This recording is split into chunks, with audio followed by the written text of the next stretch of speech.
ರಾಜ್ಯದ ಗೃಹ ಮಂತ್ರಿಯಾದ ಆರಗ ಜ್ಞಾನೇಂದ್ರ ಅವರು ಜಾತಿ ಧರ್ಮಗಳ ನಡುವೆ ಕೋಮುಗಲಭೆ ಸೃಷ್ಟಿಸುವ ನಿಟ್ಟಿನಲ್ಲಿ ಪ್ರಚೋದನಕಾರಿ ಹೇಳಿಕೆಯನ್ನು ನೀಡಿ ತದನಂತರ ನನ್ನ ಹೇಳಿಕೆ ತಪ್ಪಾಗಿದೆ, ನಾನು ತಪ್ಪು ಅರ್ಥೈಸಿಕೊಂಡಿದ್ದೇನೆ ಎಂದು ಸಬೂಬು ಹೇಳಿಕೆಯನ್ನು ವಿರೋಧಿಸಿ ಗೃಹ ಸಚಿವ ಆರಗ ಜ್ಞಾನೇಂದ್ರ ವಿರುದ್ಧ ಬೇಲೂರು ಬ್ಲಾಕ್ ಯುವ ಕಾಂಗ್ರೆಸ್ ಬೇಲೂರು ವೃತ್ತ ನಿರೀಕ್ಷಕರಾದ ಯೋಗೇಶ್ ರವರಿಗೆ ದೂರು ದಾಖಲಿಸಿದ್ದಾರೆ. ಜವಾಬ್ದಾರಿಯುತ ಸ್ಥಾನದಲ್ಲಿರುವ ಅವರು ಜ್ಞಾನವಿಲ್ಲದವರ ರೀತಿ ವರ್ತಿಸುತ್ತಿರುವುದು ಹಾಸ್ಯಾಸ್ಪದ. ರಾಜ್ಯದ ಕಾನೂನು ಸುವ್ಯವಸ್ಥೆಯನ್ನು ಕಾಪಾಡುವುದನ್ನು ಬಿಟ್ಟು ಬಿಜೆಪಿಯ ಹೈಕಮಾಂಡ್ ಅನ್ನು ಮೆಚ್ಚಿಸಲು ಈ ರೀತಿಯ ಇಲ್ಲಸಲ್ಲದ ಪೂರಕವಲ್ಲದ ಹೇಳಿಕೆಗಳನ್ನು ನೀಡಿ ಜಾತಿ ಧರ್ಮದ ಮಧ್ಯೆ ವಿಷಬೀಜ ಬಿತ್ತುತ್ತಿದ್ದಾರೆ. ಇಂತಹ ಸಚಿವರು ಕೂಡಲೇ ರಾಜೀನಾಮೆ ನೀಡಬೇಕೆಂದು ಬೇಲೂರು ಬ್ಲಾಕ್ ಯುವ ಕಾಂಗ್ರೆಸ್ ಆಗ್ರಹಿಸಿದರು.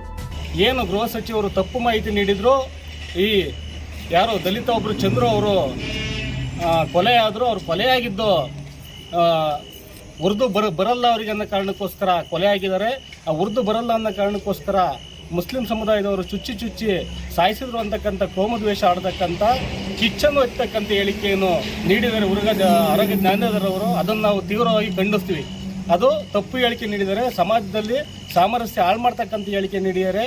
ಅದನ್ನು ನಾವು ಖಂಡಿಸ್ತಾ ಇದ್ವಿ. ಜೊತೆಗೆ ಅದಾದ ನಂತರ ಸಂಜೆನೇ ಅದಕ್ಕೆ ಸಮಜಾಯಿಷಿ ನೀಡಿ ಅವರು ಇದು ಮಾಡಿದ್ದಾರೆ. ಅದರಿಂದ ಈಗ ಆರಗ ಜ್ಞಾನೇಂದ್ರ ಅವ್ರ ಮೇಲೆ ಸೂಕ್ತ ಕ್ರಮ ಕೈಗೊಳ್ಳಬೇಕು, ಅವ್ರ ಮೇಲೆ FIR ಮಾಡಬೇಕು.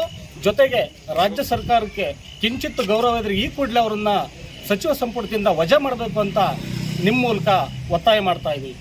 ವತಿಯಿಂದ ಈ ಥರ ಪ್ರಕರಣ ದಾಖಲಾಗಲಿಲ್ಲ ಅಂದರೆ ನಾವು ಇನ್ನು ಮುಂದೆ ಉಗ್ರವಾದ ಹೋರಾಟ ಮಾಡೋಕ್ಕೆ ರೆಡಿ ಇದ್ದೀವಿ.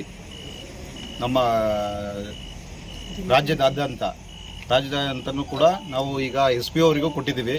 ಆಲ್ರೆಡಿ ನಮ್ಮ ಯೂತ್ ಕಾಂಗ್ರೆಸ್ನಿಂದ SPಗೂ ಕೊಟ್ಟಿದ್ದಾರೆ.